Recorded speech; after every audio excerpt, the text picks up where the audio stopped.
সিআইডির লোক এটা বলল যে ওই রাতে যা যা হয়েছে সেসব আমাদের থেকে আরেকবার জানতে চায়। এই জায়গাতেই যেখানে পার্টি হয়েছিল সেখানে এক্স্যাক্টলি কি হয়েছিল, ওই রাতে কে কি করছিল এবং কোথায় ছিল। আরে এসিপি স্যার এখন অব্দি এলেন না কেন? আমি এর থেকে বেশি অপেক্ষা করতে পারবো না। এনাফ। একটা কাজ করি, এসপি স্যারকে একবার ফোন করে নিই। Please. ওকে। আরে তোমরা যা করবে করো, আমি তো চললাম। আমি এখানে এক মুহূর্ত থাকবো না, আরে এক দাঁড়া। মুহূর্ত থাকবো না। আরে দাঁড়া না একবার।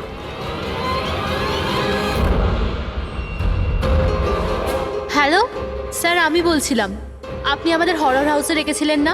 আমরা এসে গেছি। হ্যাঁ স্যার, আমি, নন্দন, অজয় আর দীপক। কি আপনি ডাকেননি?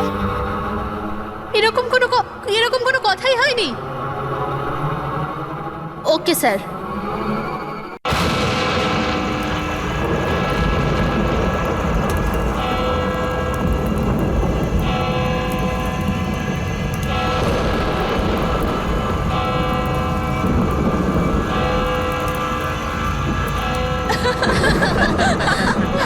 মজার জোক ছিল, শুনেছো তুমি? দেখো মা, he looks like a monkey. দেখো মা সব সময় আবার জ্বালাতন এসব? করে আমাকে। আরে প্লিজ তোমরা এই ঝগড়া করো না। মা, ও আমাকে বলতে থাকে সারাক্ষণ।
তো এইটা হলো হরর হাউস। Adventure again. আরে ভাই ভয় পাচ্ছিস নাকি? আরে ভয় পাস না, আমি আছি তো সাথে। যদি কিছু হয়ে যায় আমার। আরে কি কিচ্ছু আর হবে না ভাই। আরে কি আর হবে ভাই? স্যার এসে গেছেন। হরর হাউস চ্যালেঞ্জ তো নিচ্ছেন আপনারা, কিন্তু একটা কথা আপনাদের বলে দিই, এটা কিন্তু অতটা সহজ নয়। দুর্বল হৃদয়ের জন্য তো একেবারেই নয়। এটা ওই বাড়িটাই না যেখানে 2 বছর আগে একটা ফ্যামিলির মধ্যে মার্ডার হয়েছিল? আগে হ্যাঁ, গোটা ভারতবর্ষের থেকে ভয়ানক জায়গা দ্বিতীয় নেই। অনেকেই চেষ্টা করেছে, কিন্তু আজ পর্যন্ত কেউই বেশিক্ষণ এখানে টিকতে পারেনি। তাহলে বলো, তোমরা কি এই চ্যালেঞ্জ নিতে প্রস্তুত? জিমি ভাই, অল দ্য বেস্ট। জিমি, তুই তুই তুই ভয় পাচ্ছিস না এখানে? আরে ভয়টা আবার কিসের? আমি সিআইডি অফিসার হতে চাই, এসিপি প্রদ্যুমানের মতো brave and strong. Good morning sir. Good morning Jimmy. আজ হঠাৎ কি মনে করে?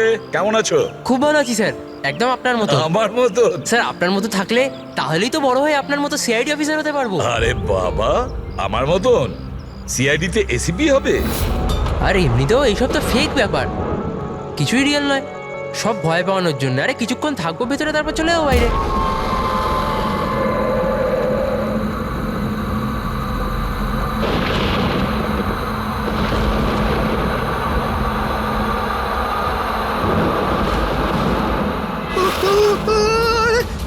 আরে আরে খোল রোহিত, রোহিত খোল না, আরে খোল। ঠিক আছে, আরে রোহিত তো খোল না। এখন এখান থেকে আমাদের আলাদা আলাদা যেতে হবে। Jimmy, see you later Sushant. আরে Bye. জিমি প্লিজ দরজাটা সুশান্ত খুলে কিচ্ছু দে হবে জিমি। না। আরে চল না ভাই। আরে প্লিজ কাম ব্যাক গাইস।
যাচ্ছিস? ক্লাস করবি, চল।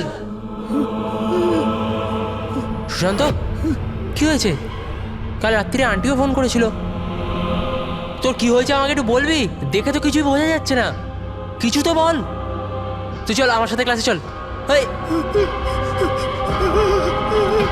কিছু তো প্রবলেম আছে।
সুশান্ত আমার সোনা, ম্যাম, সুশান্ত please, ম্যাম। কি হয়েছে প্লিজ বাবা? দাঁড়ান।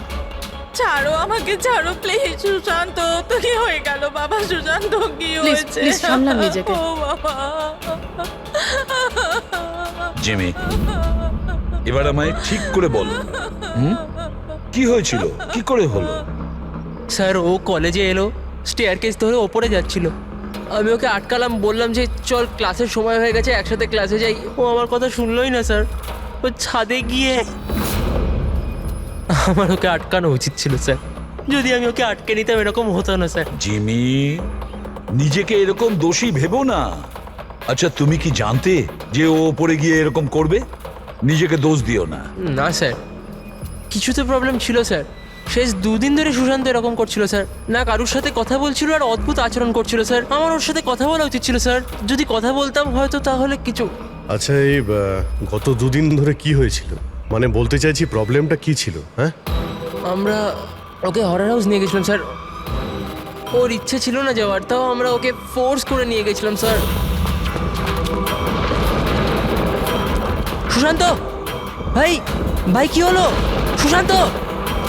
তার মানে তুমি বলতে চাইছো হরর হাউসে যাওয়ার পরেই সুশান্ত? হ্যাঁ স্যার, কিছু তো হরর হাউসেই হয়েছিল স্যার। আমরা সবাইও ভয় পেয়েছিলাম, কিন্তু সুশান্ত একটু বেশি ভয় পেয়েছিল স্যার। আমরা ভোরবেলা ওকে ওর বাড়িতে ছাড়তেও গেলাম। আমরা ভাবলাম যে শোয়ার পরে সব ঠিক হয়ে যাবে, কিন্তু না স্যার, রাত্রিবেলায় কিছু একটা হয়ে গেছিলো ওর সাথে। ভাই আমার কথাটা শোন, তুই শুয়ে পড়, ওটা একটা শুধু গেম ছিল। তুই ওখানে যা যা দেখেছিস একটাও কিছু রিয়েল ছিল না, সব ফেক ছিল। আমার কথাটা শোন। না জিমি ভাই, আমার কথাটা বিশ্বাস কর, কিচ্ছু ফেক ছিল না, সব সব আসল ছিল ভাই। কিছু তো ছিল ভাই। ও ও এখনো আমার সাথেই আছে। ও আমাকে ছাড়বে না ভাই, আমাকে ছাড়বে না। ওর কথা বলার ধরন থেকে আমার মনে হলো যে ও এখনো ভয় পেয়ে আছে, কিন্তু না স্যার, সুশান্ত ঠিক ছিল স্যার। ওকে কেউ একটা মেরে দিল স্যার, আর আমরা বাঁচাতেও পারলাম না। মেরে দিল সুশান্তকে স্যার।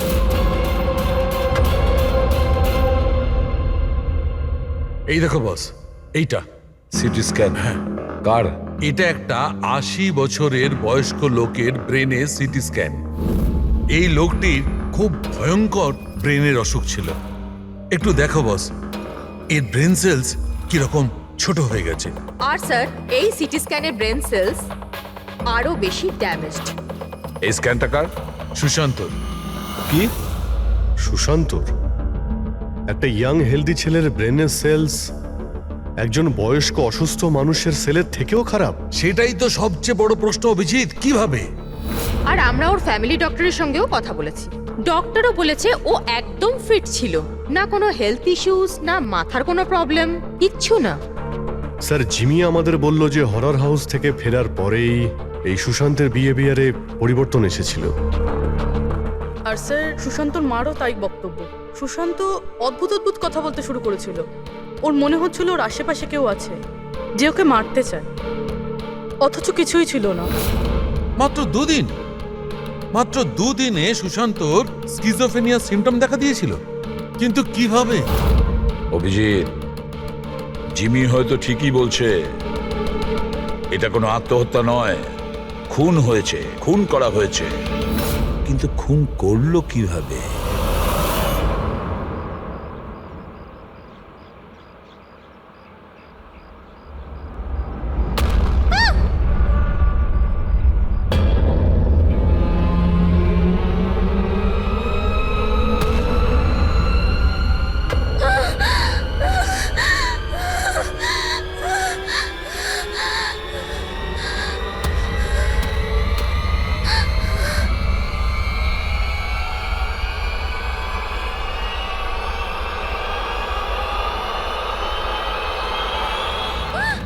আরে দাঁড়াও, শোনো, দাঁড়াও, শোনো, শোনো, আরে দাঁড়াও, এ পাগল হয়ে গেছে নাকি?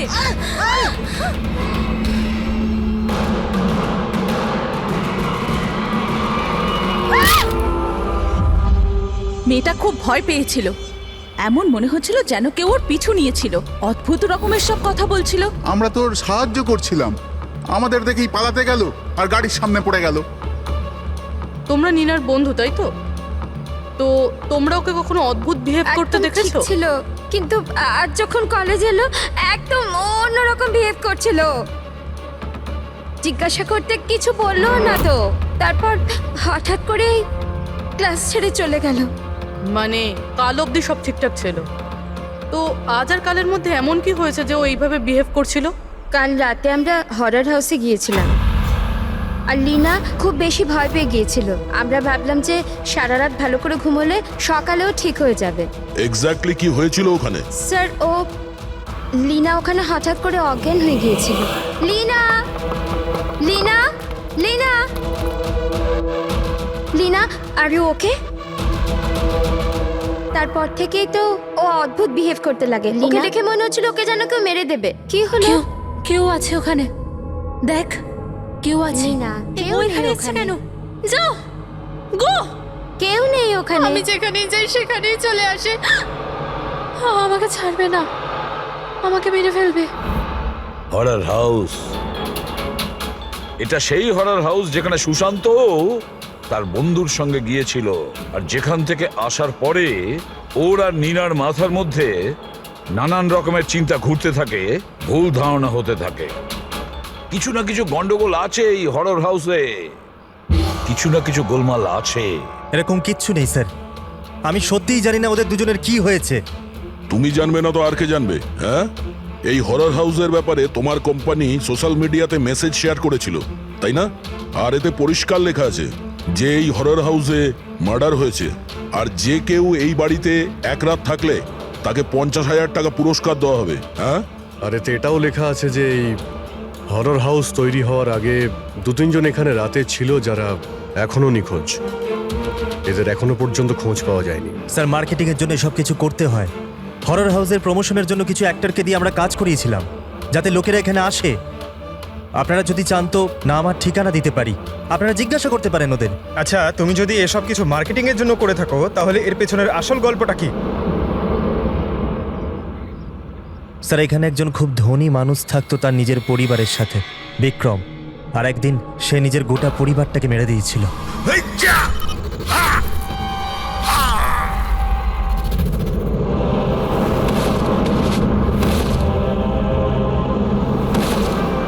আমাকে মারতে এসেছিল, সবাইকে মেরে দিয়েছি আমি, সবাইকে মেরে দিয়েছি আমি। আমায় মারবি, আমায় মারবি।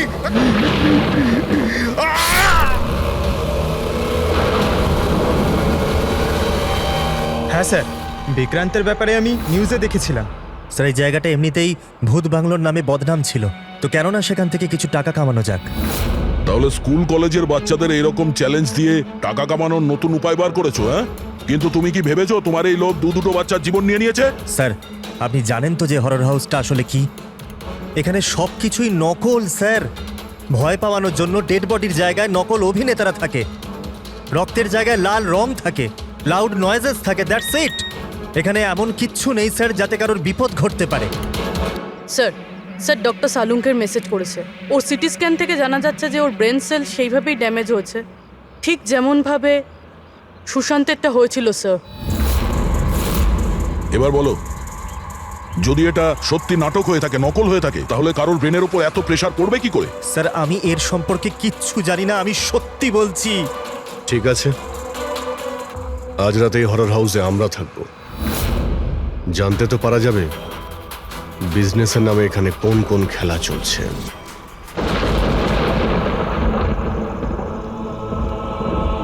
অভিজিৎ, এই বাড়ির মালিক মহেশ আর ওর স্টাফ গন্ডগোলের মনে হচ্ছে ওরাই সেই লোক যারা এসব করছে। আমরা আলাদা আলাদা রুমে যাব, একা। আমরা সবাই নিশ্চয়ই এটা জানি যে এরা এখানে এমন ব্যবস্থা করে রেখেছে যাতে আমরা সবাই ভয় পেয়ে যাই। হ্যাঁ,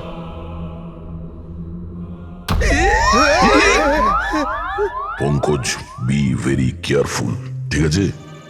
এই বাড়িতে দুজন মারা গেছে, অনেক কিছু হতে পারে যখন তখন, তাই সাবধানে থেকো, ঠিক আছে? হ্যাঁ স্যার। সবকিছু ভালো করে দেখবে, ঠিক আছে? Be alert.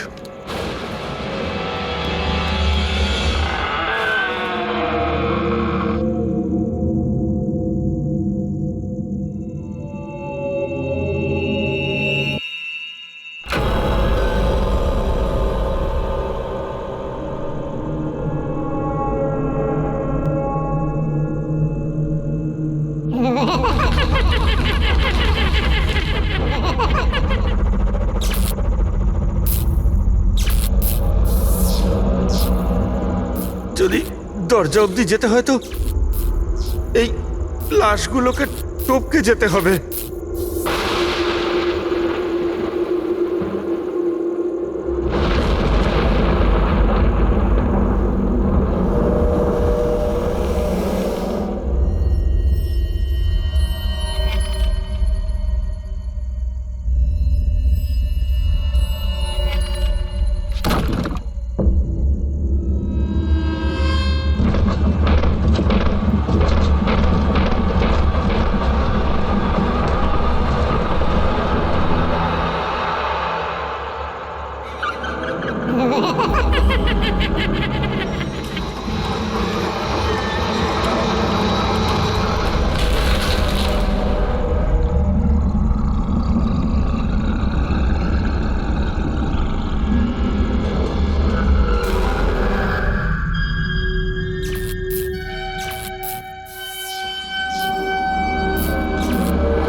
বাবা, ওরে বাবা রে!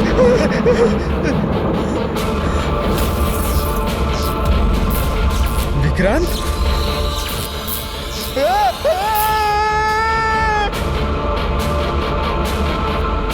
পঙ্কজ, পঙ্কজ, পঙ্কজ, কি হয়েছে? হ্যাঁ, পঙ্কজ আরে কি হলো? পঙ্কজ, তুমি ঠিক আছো? সাবধানে। রবি, ফ্রেডি, তাড়াতাড়ি হসপিটালে নিয়ে যাও। হসপিটালে নিয়ে যাও, তাড়াতাড়ি। পঙ্কজ, চল, চল সাবধানে। ভাই, চল। কি হলো তোর? এসব কি হচ্ছে? হ্যাঁ, এর অবস্থা দেখতে পাচ্ছো? তোমরা এখানে কিরকম বিপজ্জনক খেলা খেলছো? স্যার আমি আপনাদের তো বলেছিলাম এখানে সবকিছু নকল। যাদেরকে আপনারা দেখেছেন সবাই জুনিয়র অ্যাক্টর হাতে ছুরি নিয়ে। আর স্যার ওটা বিক্রমের হলোগ্রাম ইমেজ ছিল। স্যার এখানে এমন কিচ্ছু নেই যাতে কারোর বিপদ ঘটতে পারে। তুমি একটা কথা হাজারবার বলো, কিন্তু একটা কথা ঠিক, এখানে কিছু তো আছে যেটা যেটা ঠিক নয়। বস, পঙ্কজের অবস্থা আগের থেকে ভালো। ওর সিটি স্ক্যান করা হয়েছে, আর তাতে এমন কিছু পাওয়া যায়নি যেটা চিন্তার কারণ হতে পারে। এটা খুব ভালো ব্যাপার যে তোমরা একদম ঠিক সময় পঙ্কজকে ওখান থেকে বার করে আনতে পেরেছো। বুঝতে পারছি না, ওই হরর হাউসে আমরা সবাই ছিলাম। এমন কিছু রুম ছিল যেখানে থাকলে ভয় করতে পারে, তখনই আমরা অন্য রুমে চলে যেতাম। পঙ্কজ হয়তো এরকমই করেছিল, কিন্তু ওর সঙ্গেই এমন কি হলো যাতে ওর ব্রেনে এতটা এফেক্ট পড়লো? স্যার, এই সুশান্ত আর নীনা তাদের বন্ধুদের সঙ্গেই হরর হাউসে গিয়েছিল, কিন্তু এর প্রভাব কিন্তু এদের দুজনের উপরেই হয়েছিল। ওদের বন্ধুদের উপর কোনো প্রভাব হয়নি, সবাই নর্মাল ছিল। স্যার, হতে পারে ওই হরর হাউসের কোনো একটা ঘরে এমন কোনো জিনিস আছে যেটা মানুষের ব্রেনের ওপর খুব প্রভাব ফেলে। এই পঙ্কজ, নীনা, সুশান্ত ওরা গিয়েছিল তাই ওদের ব্রেনে প্রভাব পড়েছে। বাকি সবাই ওই ঘরে যায়নি তাই ওদের ব্রেনে কোনো প্রভাব পড়েনি। হতে পারে দয়া, হতে পারে, কিন্তু কোন রুমে ঘটনাটা ঘটেছে সেটা তো জানতে হবে। স্যার, আমি ওখানে বিক্রান্তের ডায়েরি পেয়েছি। যেদিন ওর ফ্যামিলিকে খুন করে ও আত্মহত্যা করেছিল, তার কয়েকদিন আগেই ও লিখেছিল, আমি আবার ওদের দেখেছি, ওদের শব্দ শুনতে পেয়েছি, ওরা সব জায়গাতে আমার পিছু নিচ্ছে, আমি রাতে ঘুমোতে পারি না, কাউকে ভরসা করতে পারছি না, ওই শয়তান সবাইকে ওর দিকে করে নিয়েছে। কিন্তু অদ্ভুত ব্যাপার হলো, এর আগেও যা কিছু লিখেছে তা একদমই নর্মাল, তার মধ্যে ভয়ের কোনো কথা লেখাই নেই। যা কিছু হয়েছে হঠাৎ করেই হয়েছে স্যার, সুশান্ত আর নীনার মতো। একটা কথা কিছুতেই বুঝতে পারছি না অভিজিৎ, এই বিক্রান্ত তার নিজের ফ্যামিলিকে পুরো শেষ করে দিল, আর এতটা ভয় পেল যে নিজেকেও মেরে ফেললো, আত্মহত্যা করলো। না অভিজিৎ, কিছু না কিছু গোলমাল আছে। তাহলে কি সুশান্ত আর নীনার মতো কেউ বিক্রান্তকেই মেরেছিল?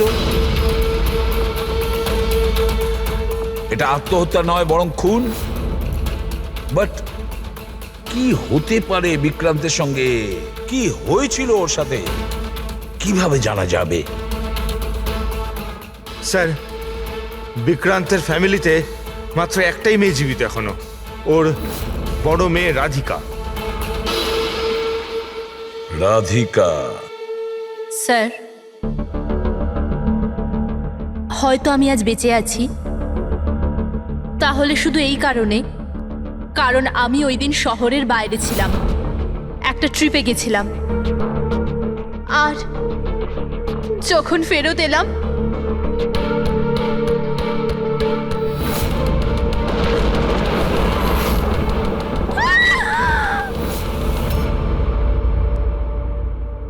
ওনার ডায়েরি আমি পড়েছি, তাতে এটা জানতে পেরেছি যে 10 সেপ্টেম্বরের আগে উনি একদমই নর্মাল ছিলেন। তারপর থেকে উনি কাউকে দেখে ভয় পাচ্ছিলেন, মনে হচ্ছিল কেউ ওনাকে মেরে ফেলতে চায়। 10 সেপ্টেম্বর। স্যার, 10ই সেপ্টেম্বর তো আমরা বাবার 50 বার্থডে সেলিব্রেট করেছিলাম। অনেক লোক এসেছিল, ফ্যামিলি, ফ্রেন্ডস, আর স্যার বাবা তো খুব খুশি ছিল। স্যার, কিন্তু বাবার বার্থডের পরেই ওনার বিহেভিয়ার চেঞ্জ হয়েছিল। অভিজিৎ, তার মানে বিক্রান্তের সঙ্গে যা কিছু ঘটেছে সেটা ওই বার্থডে পার্টিতেই হয়েছে। কি কি এমন হয়েছিল যেটার কারণে বিক্রান্ত সেদিন ডিস্টার্ব ছিল? কি হতে পারে? আচ্ছা রাধিকা, আপনি বলতে পারবেন ওই দিন বার্থডেতে কারা কারা এসেছিলেন? ওই দিনের ভিডিও আর ফটোগ্রাফসও চাই আমাদের। বেশিরভাগ টাকাটাই ও চ্যারিটি করে দিয়েছিল। আর বিক্রান্তের বিজনেস? স্যার, ওর কাজিন আছে না দীপক, ওই সব সামলাতো। দীপক, বিক্রান্তের মৃত্যুর পরে ওর পুরো বিজনেসের প্রপার্টি তুমি সামলেছ, তাই তো? কারণ বিক্রান্তের ফ্যামিলিতে আর কেউ ছিল না, শুধু রাধিকা ছাড়া। আর রাধিকা নিজেকে বিজনেস আর প্রপার্টি থেকে নিজেকে সরিয়ে দিয়েছিল এই জন্য, তাই তো? আগে সবাই এটা জানতো যে বিক্রম আমার কাজিন ছিল, আর কাউকে তো দায়িত্ব নিতেই হতো। কিন্তু এসব আপনি আমায় কেন প্রশ্ন করছেন? দেখুন, বিক্রম আর তার পরিবারের সাথে যা কিছু হয়েছে তার আফসোস সবারই আছে। ওটা একটা দুর্ঘটনা ছিল, চক্রান্ত নয়। আপনারা সবাই এটা ভাবছেন যে দীপক আত্মহত্যা করেনি, খুন করে দিয়েছে কেউ ওকে। আমি মেরেছি ওকে, আর টাকা দিয়ে আমি খুন করিয়েছি ওকে। স্যার, ও আমার খুব ভালো বন্ধু ছিল, খুব ভালো। আমাদের দুজনের মধ্যে পুরো একদম ভাইদের মতো ভালোবাসা ছিল। আমরা তো জেনেছি যে অনেক দিন ধরেই তোমাদের দুজনের বন্ধুত্বের মধ্যে একটা চিড় ধরেছিল। কি বলছেন? না স্যার, স্যার ওই যে হয় না বন্ধুদের মধ্যে মাঝে মাঝে ওই একটু ঝগড়া হয়, প্রবলেম হয়, ওইরকমই কিছু হয়েছিল। কিন্তু স্যার পরে আমরা প্যাচ আপ করে নিয়েছিলাম। স্যার আমার কথা ভালো করে শুনুন, যদি আমাদের মধ্যে বন্ধুত্ব না থাকতো তাহলে ও কি আমাকে পার্টিতে ডাকতো? হ্যাঁ, রাইট। আর ওই পার্টিতেই তোমার সঙ্গে খুব ঝগড়া হয়েছিল বিক্রান্তের। ঝগড়া? আমাদের কাছে একজন সাক্ষী আছে। না স্যার, ঝগড়া হয়নি স্যার। আসলে কি বলুন তো, ওই 3-4 পেক ভেতরে যাওয়ার পর শুধু আমরা দুজন হাইপার হয়ে গেছিলাম। তারপর আমাদের দুজনের মধ্যে ওই তর্কাতর্কি শুরু হয়ে গেছিল, দ্যাটস ইট। অদ্ভুত কথা বলেন ম্যাম আপনারা। পুরো পৃথিবী জানে যে বিক্রম নিজের ফ্যামিলির খুন করে নিজে সুইসাইড করেছিল। হতে পারে ওর অনেক বড় প্রবলেম ছিল, পুলিশও এই কেসটা ক্লোজ করে দিয়েছে। তো আপনারা কেন আমাকে 2 বছর বাদে এই কেসটাতে ফাঁসাতে চাইছেন? আই মিন, আমি এরকম কেন করব? দেখুন, আমরা তো শুধু এটুকুই জানতে পেরেছি, বিক্রান্তের কোম্পানিতে বছরের পর বছর কাজ করার পরেও আপনার প্রমোশন হয়নি।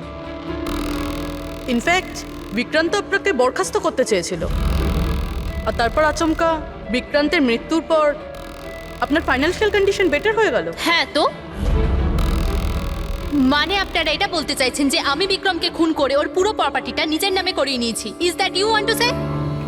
আপনাদের এটা মনে হয় যে আমি বিক্রমকে উস্কেছিলাম নিজের ফ্যামিলিকে মেরে দিয়ে আত্মহত্যা করার জন্য? এ ব্যাপারে আপনাদের কাছে কোনো প্রমাণ, কোনো সাক্ষী আছে? দীপক, বিক্রান্তের 50তম জন্মদিনের পার্টিতে তুমি নিশ্চয়ই ছিলে, তাই তো? তাহলে কোনো গিফটও নিয়ে গিয়েছিলে? 50 বছরের পার্টি বলে কথা। কি কি নিয়ে গিয়েছিলে একটু বলো না। আগে 2 বছর আমি বিভিন্ন জনকে বিভিন্ন গিফট করেছি। কি করে বলবো যে বিক্রমকে কি দিয়েছিলাম? আমি ঠিক মনে করতে পারছি না। আই থিঙ্ক শুধু কার্ডটাই দিয়েছিলাম। কিন্তু স্যার এই হঠাৎ মধ্যেখানে গিফট কোথা থেকে চলে এলো? আর আমার মনে নেই যে আমি ওকে কি গিফট দিয়েছিলাম। এটা 2 বছর আগের ঘটনা ম্যাম। আর কাউকে কোনো গিফট দেওয়া কি কোনো দোষের কিছু? আমি বিক্রমকে ওর ফেভারিট অথরের নতুন বই গিফট করেছিলাম, কিন্তু ওকে অন্যরা কে কি গিফট করেছিল সেটা আমি জানি না। আপনি কেন জানতে চাইছেন?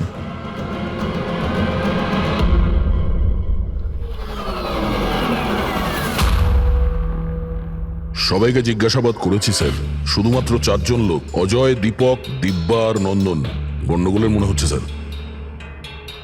স্যার, মনে হয় না এরা কেউ আদৌ সত্যি কথা বলছে।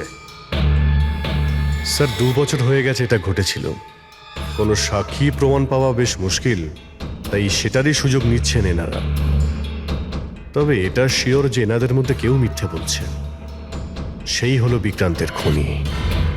অভিজিৎ, তাও একটা প্রশ্ন থেকে যায়, যদি এমন কেউ গিফট দিয়ে থাকে যেটাতে মাথা খারাপ হয়ে যায়, তাহলে বিক্রান্তের কেন মাথাটা খারাপ হলো সেই জিনিসটা পেয়ে? আরো তো অনেকে ছিল ওই ঘরে, তাদের কোনো কিছু হয়নি কেন? হ্যাঁ স্যার, বিক্রান্তের ফ্যামিলিতে 5 জন লোক ছিল, চাকর বাকর আলাদা। ওদেরও তো প্রভাব পড়তে পারতো এর ওপরে। যেমন 2 বছর বাদে যত লোক ওখানে গেছে কারোর ওপর কোনো প্রভাব পড়েনি, শুধুমাত্র পঙ্কজ, সুশান্ত আর নীনা। পঙ্কজ বলো, কোন রুমে গিয়েছিলে আর কিভাবে গিয়েছিলে?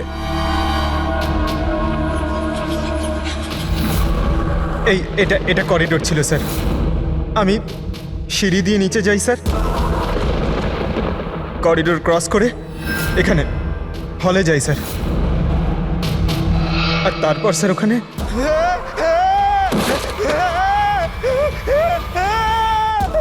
ও আমার পা ধরেছিল স্যার। আমি ভয় পেয়ে যাই, তারপর আমি এখান থেকে পালাই, আর তারপর স্যার আমি করিডোরে আসি, আর এইখানেই হয়তো কোথাও আমি ওই বিক্রান্তকে দেখি। আর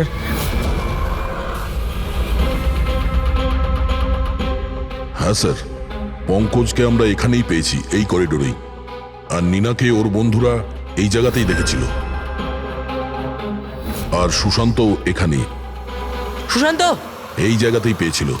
আর সেটা যাই হোক, যেটা আমরা খুঁজছি হতে পারে এর আশেপাশেই কোথাও আছে। স্যার ওখানে কি থাকতে পারে? ওখানে তো অ্যান্টিক্স, পেন্টিং, না জানি কি কি ছিল। ওখানে এমন কি থাকতে পারে যার জন্য ওরা মারা গেল? স্যার, বিক্রান্তের মৃত্যু 2 বছর আগে হয়েছিল, আর এই দুজনের মৃত্যু সবে মাত্র হয়েছে 2 বছর পরে। এমন কি জিনিস থাকতে পারে ওখানে যার ফলস্বরূপ এতগুলো মৃত্যু হলো? কি আছে সেটা খুনি বলতে পারবে।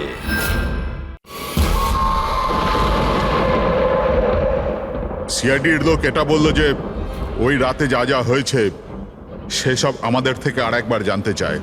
এই জায়গাতেই যেখানে পার্টি হয়েছিল সেখানে এক্স্যাক্টলি কি হয়েছিল, ওই রাতে কে কি করছিল এবং কোথায় ছিল। আরে এসিপি স্যার এখন অব্দি এলেন না কেন? আমি এর থেকে বেশি অপেক্ষা করতে পারবো না। এনাফ। একটা কাজ করি, এসিপি স্যারকে একবার ফোন করে নিই। Please. ওকে। আরে তোমরা যা করবে করো, আমি তো চললাম। আমি এখানে এক মুহূর্ত থাকবো না, আরে এক দাঁড়া। মুহূর্ত থাকবো না। আরে দাঁড়ান একবার।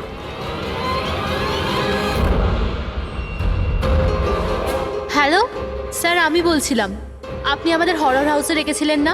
আমরা এসে গেছি। হ্যাঁ স্যার, আমি, নন্দন, অজয় আর দীপক। কি? আপনি ডাকেননি? এরকম কোনো কথাই হয়নি। Okay sir. কি হলো? এসিপি বলছেন উনি আমাদের ডাকেনি। আরে আরে এসব কি হচ্ছে? জানি না, মনে হয় কেউ আমাদের সাথে মজা করেছে। চলো যাই এখান থেকে। চলো তাড়াতাড়ি চলো। কোথায় যাবে তোমরা? ওপর দিয়ে যাবার কোনো রাস্তা আর নেই। এখন কি করবো আমরা? আর এখান থেকে বেরোবো কি করে আমরা এখন? কোনো দ্বিতীয় রাস্তা তো হবে। হ্যাঁ খোঁজো, দ্বিতীয় রাস্তা খোঁজো এখান থেকে বেরোবার। চলো। চলো খুঁজি। তাড়াতাড়ি খোঁজো দ্বিতীয় রাস্তা। এক কাজ করো, তুমি ওদিকে দেখো, আমি এদিকে দেখছি। হ্যাঁ।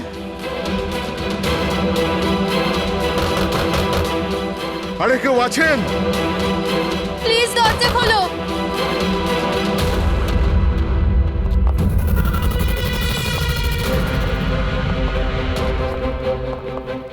এসব কি মজা হচ্ছে স্যার? আপনারা কেন বিরক্ত করছেন আমাদের? বিরক্ত করছি না আমরা, শুধু পরীক্ষা নিচ্ছি, আর তার রেজাল্টও পেয়ে গেছি। আমরা বুঝতে পেরেছি খুনি কে। আপনাদের সবাইকে এই হরর হাউসে সেই জায়গাতে বন্দি করা হয়েছিল যেখানে এমন কোনো জিনিস আছে যার কারণে ব্রেনের ওপর খুব প্রভাব পড়ে আর মানুষ অদ্ভুত ধরনের বিহেভ করে, কিন্তু ওই জিনিসটার ব্যাপারে খুনি জানে। আর সেই জিনিসের কারণেই খুনিকে চিনতে পারা গেছে। খুবই স্বাভাবিক খুনি ওই জিনিসটাকে নোটিস করবে, তার থেকে দূরে যাওয়ার চেষ্টা করবে, কারণ ও এটা চাইবে না যে বিষাক্ত কেমিক্যালের প্রভাব ওর উপর যেন না পড়ে। চারিদিকে দরজা বন্ধ ছিল, ও এখানে আটকে গিয়েছিল, সেই জন্যই ও ওটাকে ছুঁয়ে ফেলার ভুল করে। আর এই ঘরে কি কি ঘটেছে সবকিছু সিসিটিভি ক্যামেরায় বন্দী।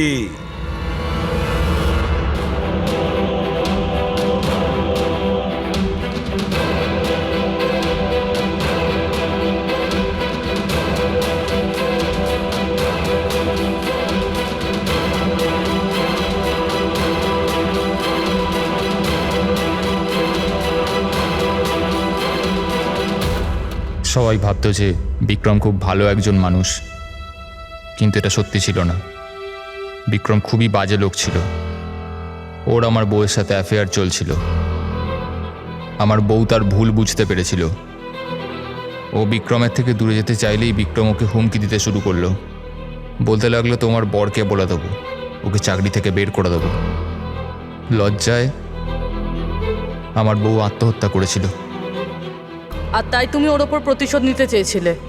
আমার একটা বন্ধু কেমিস্ট ছিল। আমি ওর থেকেই টক্সিক বিষটার সম্বন্ধে জানতে পারি। আমি জানতে পেরেছিলাম যেটা এমন একটা কেমিক্যাল যাতে মানুষ মানসিকভাবে অসুস্থ হয়ে পড়ে। আমি বিক্রমকে গিফট দেওয়ার জন্য একটা অ্যান্টিক লণ্ঠন কিনলাম, আর ওর সলতেটাকে ওই কেমিক্যালটার মধ্যে চুবিয়ে ওকে গিফট করে দিলাম। যখন যখন বিক্রম ওই লণ্ঠনটাকে জ্বালাতো, ওর বিষাক্ত ধোঁয়া সারা ঘরে ছড়িয়ে পড়তো। বিক্রমের ওপর ওই ধোঁয়ার প্রভাব সেইভাবেই পড়ল যেভাবে আমি চেয়েছিলাম। ফলে ও আস্তে আস্তে পাগল হতে থাকে, আর একদিন হঠাৎ পরিবারের সকলকে মেরে দিয়ে নিজেও মরে যায়। কেউ কোনোদিন এটা জানতেও পারেনি যে ওই কেমিক্যালটার জন্যই ও এত বড় একটা কাণ্ড ঘটিয়ে ফেলল। আর একদিন কেসটা বন্ধ হয়ে গেল। তারপরে বিক্রান্তের এই বাড়িটাকে মহেশের বাবা কিনে নেন। মহেশ এটাকে হরর হাউস বানায় আর বিজনেস স্টার্ট করে দেয়।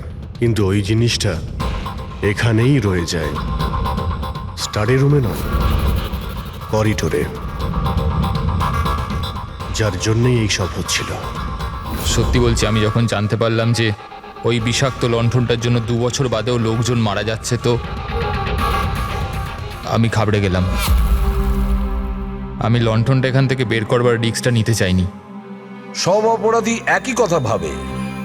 সে খুব চালাকি করে নিজের কাজটা করেছে, আর তাকে কেউ কোনোদিন ধরতে পারবে না। কিন্তু সব অপরাধী ওই একই কথা ভুলে যায়। আইনকে কেউ বেশি দিন ধরে বোকা বানিয়ে রাখতে পারে না। একদিন না একদিন সে ধরা পড়বেই।